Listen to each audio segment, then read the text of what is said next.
وأساتذة الكرام وإخواني في الله، السلام عليكم ورحمة الله وبركاته.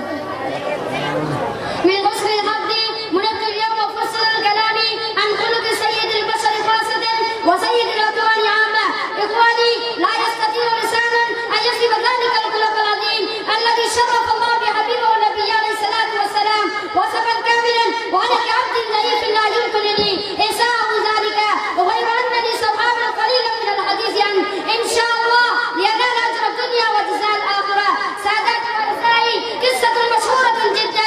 نعم، أشير إلى قصة العجوز التي كانت تسكن بمكة، وكانت من أشد الناس عداوة وبغضا لرسول عليه السلام، وكان إذا مر بدارها رمت إليه بالوهن والأذى، لكنها ذات يوم حين مر بها لم ترمي شيئا فاسترق المصطفى صلى الله عليه وآله وسلم وسأل عنها فأخبر بأنها مريضة، فذهب إليها وعادها وقام ببعض أمورها.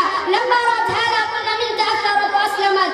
إخواني، ليس مخفيا عليكم أن كفار مكة آذوا في كل آن ومكان، بسطوا له في طريق الأسواق وحاولوا قتله وضربه وصفوه وشتموه ونقبوه بألقاب بشية كشاعر وكاهن ومجنون وغير ذلك. أيها الأساتذة، فتح الله على الرسول عليه السلام وأصحاب مكة، فدخل عليه السلام على راحلته وقد قفز رأسه يتلو آيات القرآن.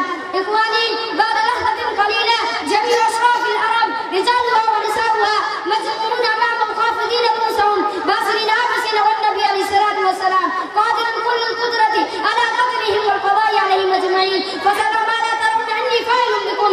قالوا أنت كريم ابن كريم، لا نرجو منك إلا الحسنى. فقال لهم اذهبوا لا تثريب عليكم اليوم، أنتم طلقاء. ترك هذا الصنيع فيه مكرا عظيما، فأسلم هناك عدد كبير منهم. فعلينا جميعا أن نعمل بسيرة المصطفى صلى الله عليه وآله وسلم.